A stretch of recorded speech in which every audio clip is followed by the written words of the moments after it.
Bien le bonjour à tous et à toutes, j'espère que vous allez bien. Aujourd'hui, je vais vous parler d'une série de jeux assez spéciale dans son genre, puisqu'elle est quand même très appréciée des fans du Hérisson Bleu. Si vous êtes né au début ou avant les années 2000, vous la connaissez forcément cette série de jeux. Parce que quand on pouvait pas jouer au dernier Sonic, on jouait à des jeux Flash sur navigateur. Et c'était des jeux, il y en avait plein d'ailleurs. Bon, il y avait des moins bons, il y en avait aussi des excellents qui nous ont marqués et qui, même encore aujourd'hui, ils ont encore une certaine hype. Et de toute façon, si vous avez cliqué sur cette vidéo, vous savez très bien de quelle licence je veux parler. C'est bien évidemment Final Fantasy Sonic X. Final Fantasy Sonic X, aussi connu sous le nom de FFSX, est une série de jeux Flash créée par Black Devil X ayant pour protagoniste Sonic. Elle comporte 6 épisodes tous sortis entre 2004 et 2008. Final Fantasy Sonic X mélange plusieurs univers, notamment celui de Sonic the Hedgehog, The Legend of Zelda, Mega Man ainsi que Final Fantasy. La série est très vite devenue un pilier des Flash Games Sonic qui à l'époque était très connu et joué. Elle était également dans le top des jeux les plus populaires, notamment aux côtés d'une autre série elle aussi très connue, Sonic Nazo Unleashed sur Newgrounds. Newgrounds étant encore aujourd'hui la plateforme la plus populaire proposant un large panel de création utilisant Flash. Final Fantasy Sonic X est actuellement en pause bien que cela semble plus complexe.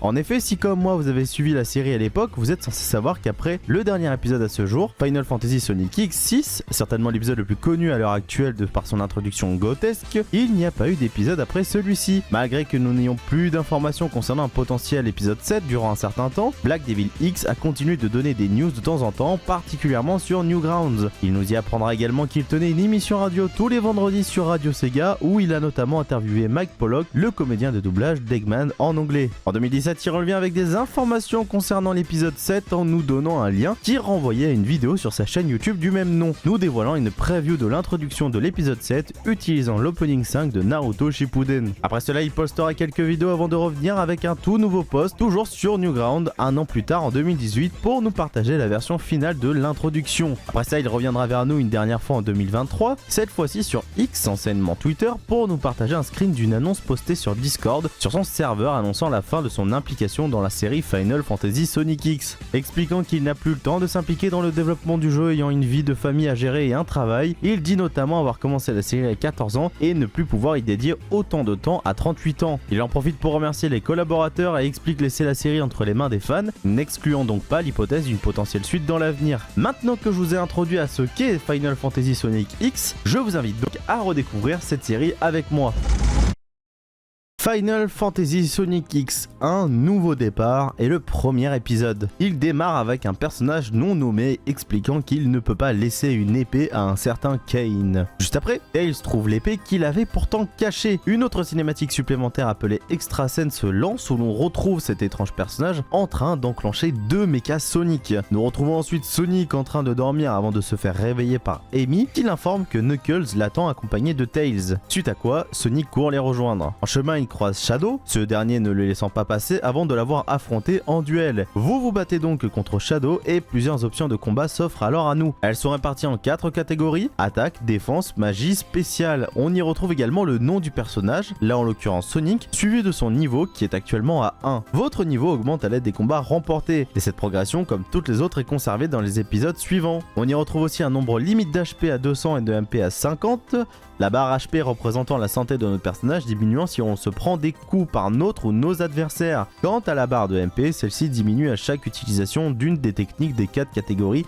mentionné plus tôt. Après avoir remporté le combat contre Shadow, il nous menace de se venger. Après cela, Sonic rejoint Knuckles et Tails. Knuckles explique donc à Sonic pourquoi il lui a demandé de venir. Il explique alors que Tails aurait trouvé quelque chose d'intéressant qu'il voudrait lui montrer. C'est à ce moment-là que Tails ramène une grosse épée, et c'est celle que nous avons vue plus tôt. Une fenêtre s'ouvre alors nous indiquant l'obtention de l'épée, où il est écrit l'épée mystérieuse, et donc on l'appellera comme ça pour le moment. Shadow arrive quelques secondes plus tard en courant avant de nous informer de la disparition de Amy. Il explique avoir essayé de la protéger sans succès à cause du nombre et du niveau des ennemis qu'il décrit comme étant trop nombreux et puissants. Comme quoi, Mephiles, il était moins puissant visiblement. Sonic décide alors de se lancer sans plus attendre à leur poursuite. Sonic et Shadow partirent en même temps, suivis de loin par Knuckles et Tails. Nos deux hérissons tombent nez à nez avec un robot noir que Shadow reconnut immédiatement, faisant partie des ennemis qui ont attaqué Amy plus tôt. Après un mini-dialogue infructueux entre Sonic et ce robot, un combat démarre. Nous pouvons alors voir le nom de l'ennemi qui est Assassin. L'issue du combat est définie à l'avance et elle n'est pas en la faveur de nos hérissons qui vont perdre le combat. Ah, après de toute façon je dis ça, mais globalement de toute façon tous les combats ont leur issue qui sont déjà déterminés. Mais c'est juste que c'est plutôt rare les combats où on va être obligé de perdre. Assassin les insultera alors de faibles avant de mentionner un certain Empereur Cain, visiblement le même Cain que cité plus tôt dans le prologue. Après ça, deux personnages inconnus démarrent un dialogue où ils mentionnent deux personnes gravement blessées, dont un qui possède une épée. On imagine alors qu'ils parlent de Sonic et Shadow. Il y a d'ailleurs un dialogue très perturbant de l'un des personnages disant que Sonic fut si blessé qu'il lui aurait refait son corps, mais on sait pas vraiment ce que ça signifie pour le moment. Par ailleurs, en trouvant l'épée sur Sonic, ces derniers se questionnent quant à la possibilité que Sonic soit, je cite, l'un d'entre eux. Comme pour la citation précédente, nous ne savons pas à quoi ils font référence, du moins pour le moment. Sonic se réveille en demandant ce qui lui est arrivé avant de leur demander s'ils ont kidnappé Amy et si c'était le cas qu'ils devaient la relâcher. L'un des deux personnages lui répond alors qu'ils n'étaient pas les personnes qu'il semble rechercher, et après cette rectification, il se présenta à Sonic sous le nom de X, pas le réseau social hein. Il explique ensuite avoir vu Sonic et Shadow mourir après qu'un gars du nom de Cain a envoyé ses sbires à leur trousse car il voulait l'épée que possède Sonic. Il l'informe ensuite que Shadow s'entraîne et qu'il peut aller le rejoindre s'il le souhaite, notamment pour essayer son nouveau corps. Le jeu vous offre alors le choix d'accepter ou de refuser. Si vous acceptez,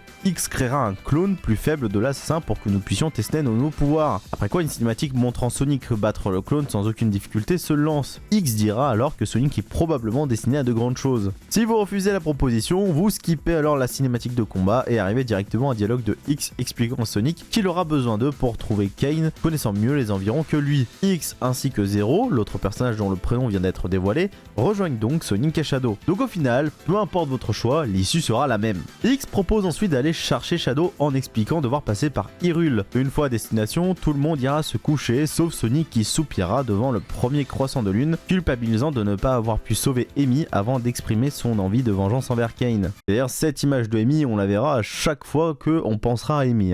Après ça, nous sommes sans transition le lendemain où nous retrouvons notre équipe qui est donc constituée de Sonic, Shadow, X et Zero dans une forêt située juste derrière Hyrule. Cependant, nous n'avons même pas le temps de faire un pas qu'un personnage inconnu, un robot noir et or avec des touches de violet et de longs cheveux gris, nous hurle de dégager le passage avant de nous passer devant et nous semer. Suite à quoi, nous décidons de le poursuivre. Nous nous précipitons donc dans sa direction et une fois hors champ, un Mecha Sonic apparaît à l'écran en courant avant de s'arrêter net, suivi de la phrase « cible perdue », nous indiquant donc qu'il était à la poursuite de nos protagonistes. Il sera suivi d'un robot abeille qui ordonne de ne pas les laisser s'échapper avec le disque. Nous ne savons pas à quoi il fait référence ici, il ordonne également de les ramener à Maître Cain, suite à quoi Mecha Sonic répond « Oui maître », on comprend alors que le robot abeille est hiérarchiquement au-dessus de Mecha Sonic. Et c'est ainsi que le premier épisode se termine. Et on va tout de suite passer du coup à l'épisode 2. Alors, il y a quand même un truc que j'ai envie de souligner, c'est que entre l'épisode 1 et l'épisode 6, on va quand même voir une évolution de design et mine de rien, et bah ça s'est vachement amélioré au fur et à mesure. Là où le 1 par exemple, je trouve qu'il a plutôt mal vieilli, contrairement au 6 qui en vrai, même encore aujourd'hui, a vraiment de la gueule. Final Fantasy Sonic X épisode 2, s'aventurer à travers Hyrule,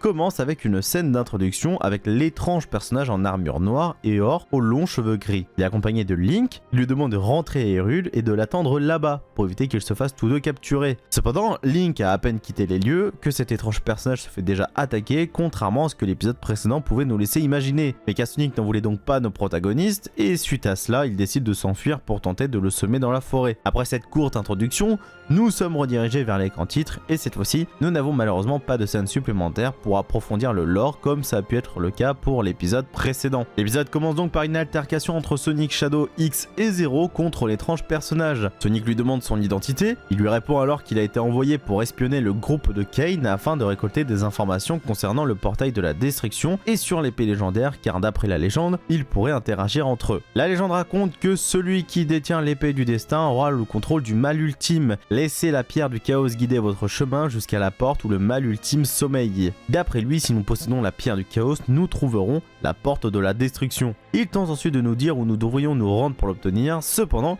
il se fait propulser en arrière par un missile sans même avoir eu le temps de finir sa phrase. Nos protagonistes n'ont même pas le temps de réagir quand soudain Mecha Sonic spawn devant eux. Il les insulte de traître de Cain. Shadow décida donc de le combattre. Suite à ça, Sonic demande à X d'aider un certain Zephyros. Nous devinons donc que le mystérieux personnage s'appelle ainsi. Celui-ci accepte et part sans perdre de temps. Et j'ai bien dit Zephyros, pas Sephiroth, non, Zephyros. Franchement, c'est c'est pas pratique à prononcer par rapport à Sephiroth. Après ça, le combat débute donc contre Mecha Sonic. L'interface de combat nous est présentée, nous y retrouvons à gauche de nouveau le nombre d'HP limité à 500 et de MP à 450. Nous retrouvons également les catégories attaque et magie. On retrouve une nouvelle fonction, l'overdrive, que l'on peut traduire ici par surcharge, suivi de la mention non disponible, ce qui indique qu'il va falloir utiliser deux techniques plus basiques avant de pouvoir l'utiliser. Juste au-dessus, il y a nos personnages disponibles en combat. Nous y retrouvons Sonic, Shadow et Zero. À droite, on retrouve les stats de Mecha Sonic dont son HP à 2000 et la notion mode actuellement sur standby, autrement dit en attente. C'est donc le statut du personnage. Les combats se déroulent en tour par tour, chacun de vos personnages effectue une action, puis c'est au tour du ou des ennemis de faire de même. À la fin du premier tour, le jeu vous indique donc que votre overdrive est disponible. Après cela, vous disposez de 5 secondes pour l'activer ou alors vous mourrez. Ouais, c'est vraiment radical pour le coup. L'overdrive consiste à une série de mouvements effectués par tous vos personnages au même moment. L'overdrive vient donc à bout du Mecha Sonic, mais un ennemi débarque au même moment et il nous accuse alors de causer du tort à Kane avant de se téléporter avec Mecha Sonic. On enchaîne donc sur un écran de résultats où l'on peut y voir les items remportés et l'argent gagné. Il est d'ailleurs mentionné que les robots n'ont pas d'argent. D'ailleurs, l'écran il est assez virulent. Littéralement, le rang s'appelle Pauvre Bat. Et les informations concernant l'ennemi disent, je cite, un gros robot avec une défense folle et une puissance d'attaque extrêmement élevée.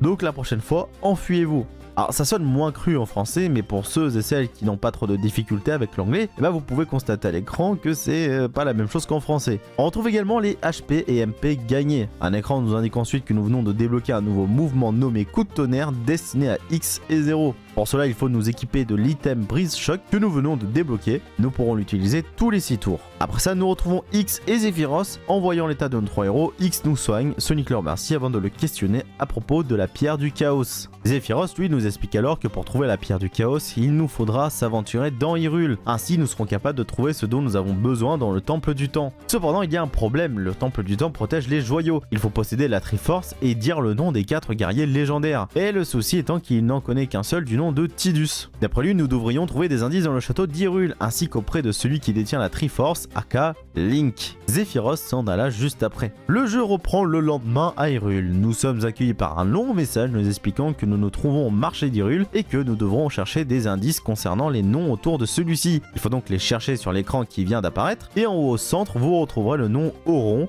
en haut à gauche Waka, et en bas à gauche Cloud. Après les avoir trouvés, il faut cliquer sur la flèche rouge comme indiqué. Nous faisons ainsi la rencontre de Link. Celui-ci pense que nous sommes des envoyés de Ganondorf en nous insultant de rongeurs, ce qui agacera Sonic et Shadow qui le traiteront d'elfe. Alors très honnêtement, bon clairement dans ce jeu, le créateur il en a rien à foutre. Genre déjà que bon dans les jeux, ok Link il parle pas, mais même s'il parlait, je pense pas qu'il serait aussi violent. Après, il s'est peut-être basé sur les mangas qui, effectivement, Link, il est pas très poli, quoi. Link rigolera avant d'avouer qu'il sait qui ils sont en leur demandant s'ils possèdent les noms des guerriers légendaires et la clé. Il nous proposera ensuite un combat pour tester nos capacités à posséder un tel pouvoir. Nous aurons alors le choix d'accepter ou de refuser. Si nous acceptons, une cinématique de combat se lance alors. Sonic remporte le combat sans vraiment trop de soucis d'ailleurs. Link poursuit en lui disant qu'il n'était pas mauvais et qu'il pouvait l'aider à s'entraîner. Sonic refuse sans hésitation, donc Link agacé lui répond que le jour où il se fera battre, faudra pas venir pleurer. Avant de revenir sur un ton plus calme, il nous indiquait où se trouve la porte qui mène à la pierre du chaos, qui se trouve dans le temple du temps. Et clairement cet épisode là c'est full Zelda. Nous devons posséder les 4 noms ainsi que la Triforce. On arrive ensuite dans une salle qui s'apparente à un portail. Il nous est alors demandé d'indiquer la première lettre de chaque prénom dans l'ordre. Si on refuse le combat contre Link, on skip juste la cinématique de combat et on déclenche alors les dialogues que je viens de vous expliquer jusqu'à cette salle. Nous avons donc comme nom dans l'ordre Auron, Cloud, Tidus et Waka, ce qui nous donne ACTW. Après avoir entré le mot de passe, un message s'affiche nous indiquant que le mot de passe ACTW a bien été utilisé. S'ensuit donc une autre boîte de texte qui nous informe que pour posséder les pierres du chaos, nous allons devoir prouver notre valeur au gardien de celle-ci. Suite à quoi, Sonic demandera ce que l'on sait à propos de lui avant que l'écran vire au noir et qu'une étrange lueur rouge scintille. Et c'est ainsi que l'épisode 2 se conclut. Le troisième épisode de la série, nommé La Pierre du Chaos, débute par une cinématique d'introduction comme tous les épisodes. D'ailleurs, tout comme l'épisode précédent, il n'y a pas de scène supplémentaire. Nous reprenons donc l'histoire avec Sonic se questionnant sur ce qu'il se passe. La lumière illumine alors la salle qui jusque maintenant était plongée dans le noir. Nous nous retrouvons devant le gardien, Sonic lui demande donc où sont ses amis. Le gardien ne répondra pas et nous entamerons un nouveau combat. On se retrouve une nouvelle fois avec l'interface de combat. Nous avons en haut à nouveau la mention HP, MP et Overdrive. L'HP étant cette fois à 550 et les MP à 150. Encore une fois, la catégorie attaque et magie ainsi que l'overdrive et la défense qui n'étaient pas présentes sur l'épisode 2. En bas, il y a les stats ennemis, HP et MP qui sont respectivement à 200 et 10. Pas grand chose à dire sur le combat en particulier. Les animations sont pas spécialement des plus belles, mais on est sur quelque chose qui s'est quand même un petit peu amélioré. On ressent globalement petit à petit les améliorations vis-à-vis des précédents jeux. Après l'avoir battu, l'écran de victoire s'affiche alors à nous. On y retrouve alors les items obtenus avec la mention que cela reste bizarre que les robots ne donnent toujours pas d'argent. Puis à droite de l'écran, les stats habituelles, l'HP, l'attaque, défense et magie. Une émeraude ici appelée pierre du chaos spawn ensuite avant qu'une boîte de texte nous affiche un message nous indiquant que nous pouvons invoquer le pouvoir de celle-ci et que dorénavant, Super Sonic était disponible en tant qu'overform. Ainsi nous serons invincibles quand c'est notre tour et nous avons aussi un nouveau super mouvement Giga Break que l'on peut traduire par Giga Brisure ou Giga Interruption. Après cela, nous retournons dans la salle du début avec nos amis et Link. Link nous demande donc si tout va bien. Sonic répond que oui et qu'il possède la pierre. Link se fait propulser par de nouveaux antagonistes qui se font salement insulter par X, ce qui les agacera très rapidement. Par conséquent, ils vont les insulter aussi. Ils avoueront par la suite à Sonic qu'ils sont venus chercher la pierre du chaos avant de nous faire combattre le gardien, car en réalité, nous ne venons pas de l'affronter, mais d'affronter le gardien de pierre. Nos deux antagonistes disparaissent, puis Sonic établit un plan qui se déroule comme ceci. Shadow aide Link pendant que X et Zero cherchent Aeon et Bass, ce qui semble être le nom de nos deux nouveaux antagonistes, pendant que Sonic lui s'occupe du gardien. X et Zero retrouvent alors Aeon et un combat démarre alors. Fait notable,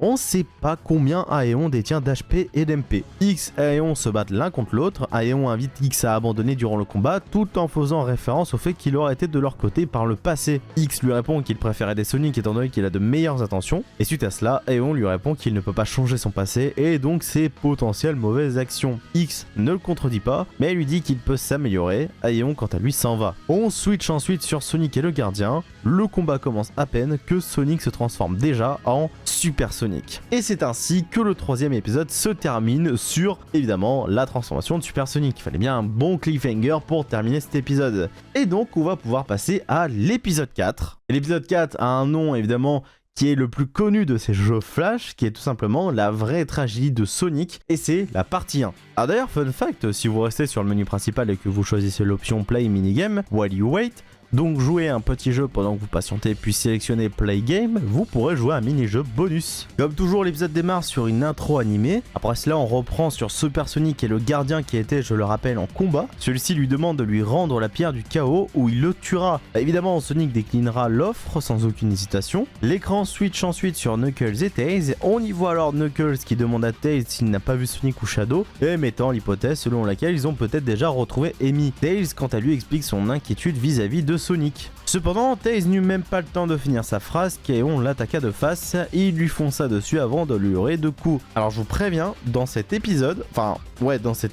Tails est une victime. Il va se faire bully, mais alors complètement bully. C'est vraiment presque en rejouant au jeu pour faire l'écriture de cette vidéo, mais j'ai tapé une barre à force de le voir se faire vraiment laminer la gueule. Aeon s'adresse ensuite à Knuckles en lui disant que s'il lui donne la Master Emerald, il ne tuera que Tails et le laissera sain et sauf. Knuckles rigole alors et lui répond que Tails doit déjà être mort, mais qu'il refuse malgré tout de lui donner la Master Emerald. C'est alors qu'un combat entre Aeon et Knuckles commence. Nous nous retrouvons donc dans l'interface de combat qui est exactement la même que dans le chapitre précédent, à la seule différence que les stats ne sont pas les mêmes. Respectivement, on retrouve 650 HP pour Knuckles et 84 MP. D'ailleurs, on peut remarquer un petit bug car en effet, les MP de Knuckles indiquent 85 sur 84. Après l'avoir attaqué de n'importe quelle manière une première fois, Aeon vous lance un canon. Cependant, son canon n'a pas le temps de vous toucher car un mystérieux personnage nommé Bass vous tire vers le haut vous faisant esquiver son canon. Et d'ailleurs, Tails se prend le canon en pleine figure et personne ne le notifie ou s'en inquiète, vraiment,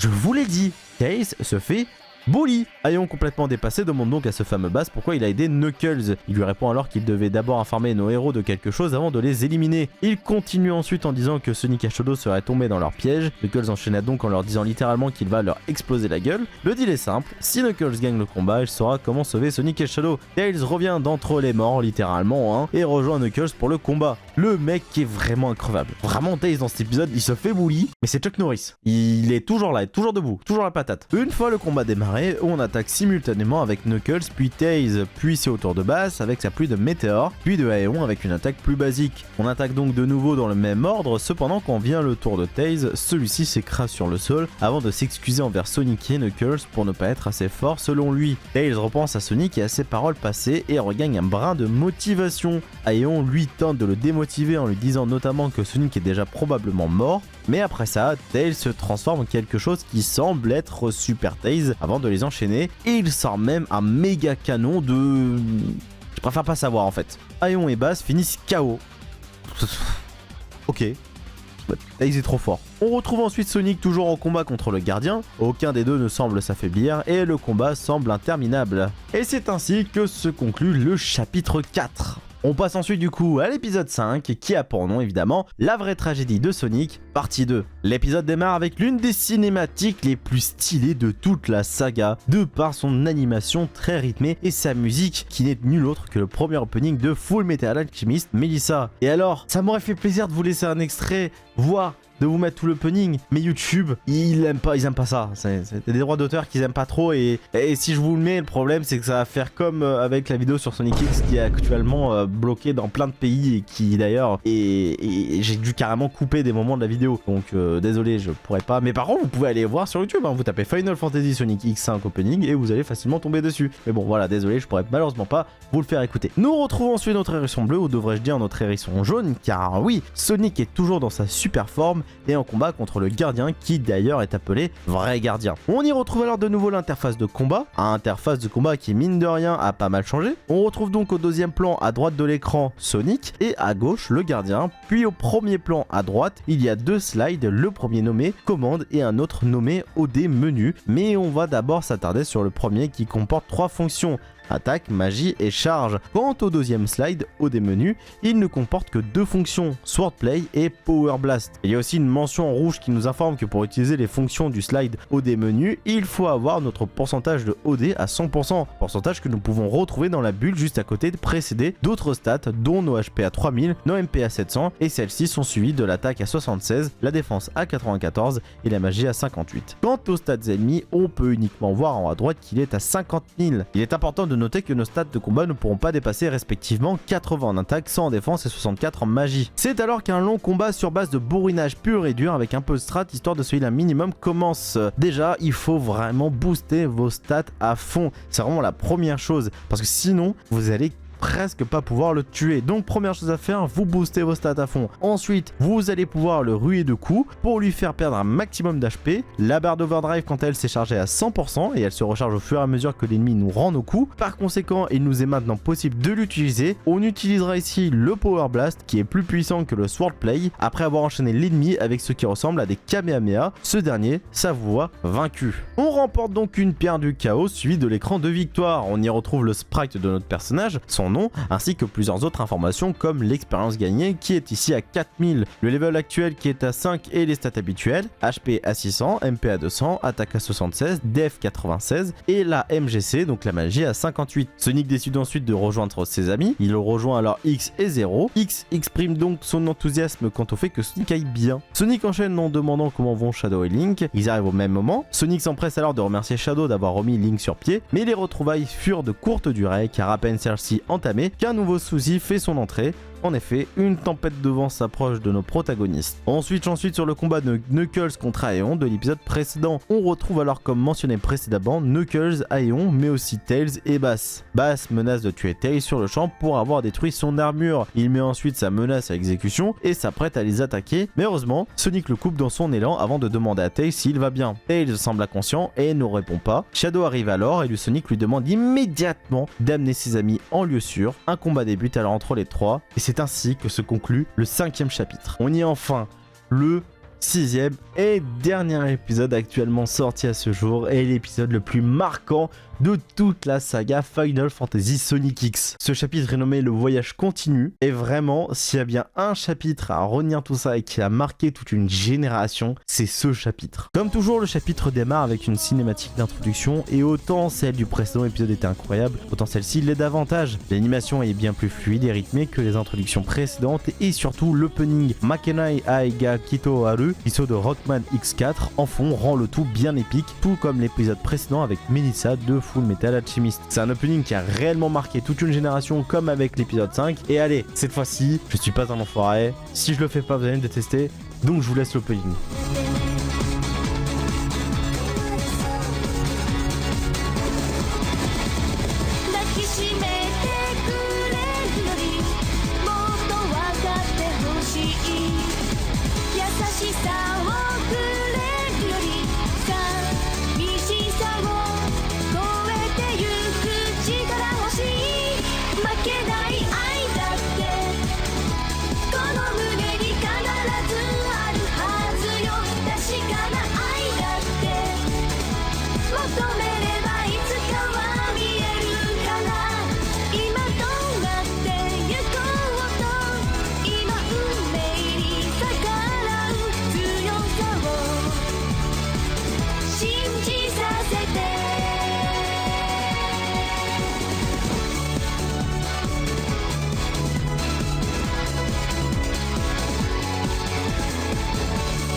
Maintenant qu'on a pu s'enjailler comme il faut et avoir un brin de nostalgie, on peut retourner donc à l'épisode 6. Grande nouveauté, le jeu a plusieurs niveaux de difficulté, facile, moyen et difficile. Et c'est pas la seule nouveauté car dès le lancement de l'épisode, nous reprenons là où nous nous étions arrêtés à l'épisode précédent et nous pouvons remarquer assez rapidement que le jeu a le droit à un doublage. Here I come! Impossible. What? Tails, Knuckles, are you guys all right?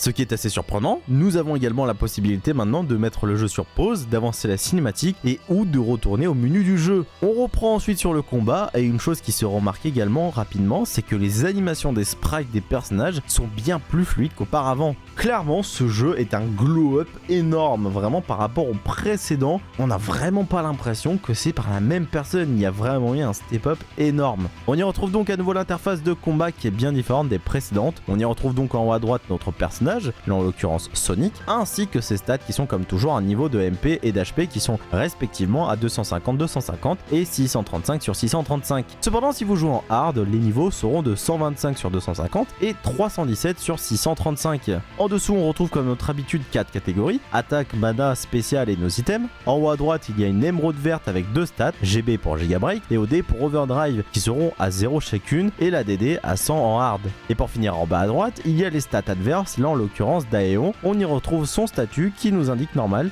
et faible sur la version hard et en dessous il y a son niveau d'HP qui est à 6000 sur 6000 en difficulté normale et 7000 sur 7000 en difficile. Comme vous l'aurez sans doute compris, la version hard augmente la vie des ennemis et réduit la nôtre ainsi que notre recharge pour utiliser des attaques spéciales et vous ne possédez aucun item pour vous soigner par exemple, ce qui rend le jeu plus compliqué. Je vais donc me baser à partir de maintenant sur la version difficile pour plus de challenge. Et bordel, je fais une aparté, mais quel combat de fou! Ce jeu, c'est vraiment un jeu qui a marqué toute une génération de fans, et moi personnellement, c'est encore quelque chose que j'ai en tête. Son combat, il m'a réellement marqué. Le combat est vraiment épique et mine de rien il y a quand même une certaine gestion à avoir. Les animations sont trop stylées, on se souvient tous évidemment de cette phrase là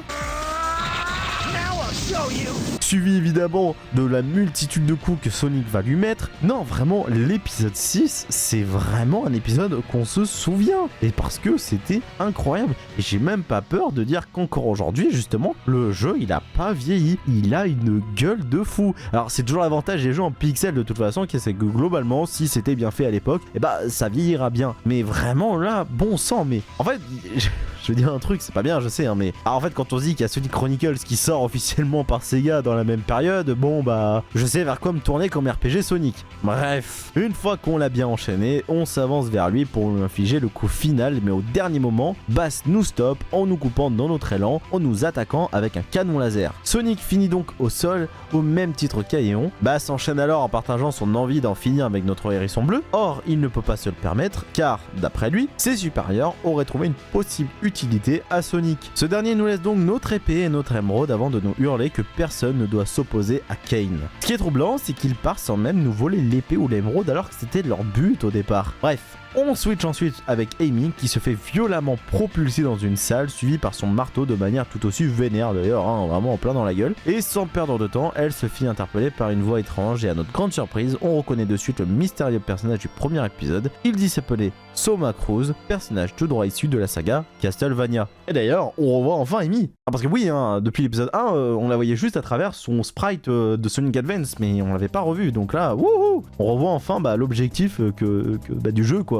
Il nous indique ensuite être prisonnier ici depuis le premier épisode, ce qui vient casser le 4e mur, littéralement. Hein. Amy l'interroge alors sur ce qui l'a amené à se retrouver ici, et Soma nous répond alors qu'il a volé un artefact appartenant à Kane. Plus précisément, l'épée que détient actuellement Sonic, qui avait été retrouvée par Knuckles et Tails. Il enchaîne ensuite en nous expliquant pourquoi cette épée est si particulière après que Amy lui ait demandé. Il nous explique alors que l'épée appartiendrait à un guerrier légendaire, et pour que ce qu'il appelle son vrai pouvoir soit exploité, cela nécessite la combinaison de plusieurs artefacts précis. Après cela, elle deviendra alors super puissante au point de pouvoir détruire tout ce qui rentre en contact avec cette dernière, hors son possesseur. De plus, une fois les différents artefacts combinés, elle serait capable de servir de clé pour ouvrir un portail nommé le portail de la destruction qu'on avait déjà pu entendre dans un épisode précédent. On reprend ensuite sur Sonic et ses amis, Shadow suivi de Tails, Knuckles et Zero, tous se demandaient si Sonic était encore en vie. Knuckles évoque alors l'idée de retirer les chaussures de Sonic et allez savoir pourquoi. Il a peut-être des penchants fétichistes, hein, c'est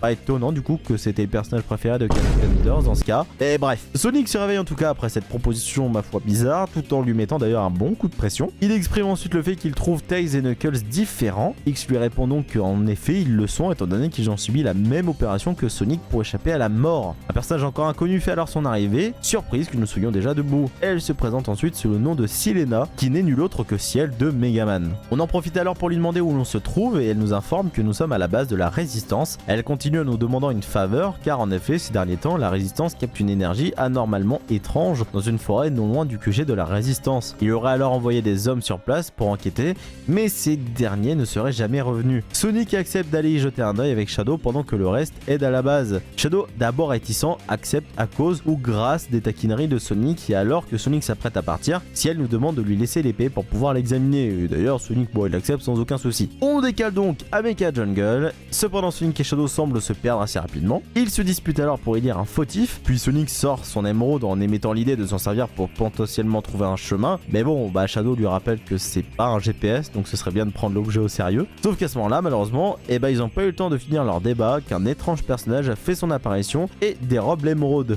Shadow et Sonic partent alors à sa poursuite. C'est alors qu'une cinématique se lance, une course poursuite enflammée va alors débuter. Ce passage se déroulera donc via une cinématique entrecoupée de QTE. On possède donc une barre de vie pour Sonic en haut à gauche et une pour Shadow en bas à gauche. D'ailleurs détail assez marrant, on peut voir sur le moment sur l'eau Shadow surfer sur Sonic, ce qui rappelle d'ailleurs pas mal le passage dans Sonic Prime où Shadow ride littéralement sur Sonic. Et après une course acharnée et des QTE qui sont extrêmement stylés. Non vraiment, genre c'est pour ça que cet épisode là il est vraiment marquant, genre il a un combat qui était vraiment épique et en plus de ça après on nous enchaîne avec une séquence QTE qui a vraiment marqué toute une génération. C'est fou ce que ce mec a fait, je me répète. Et ils finissent donc par récupérer l'émeraude évidemment. On retrouve ensuite Bass et Aeon. Aeon semble encore inconscient pendant que Bass semble surveiller nos héros depuis là où il se trouve car en effet il s'adresse à Aeon malgré qu'il semble non conscient en l'informant que tout se déroule comme il l'avait imaginé. Il continue en évoquant l'ouverture de la fameuse porte de la destruction, ce qui veut dire qu'ils sont bien renseignés, ce qui n'est pas étonnant vu qu'ils sont des sbires de Kane.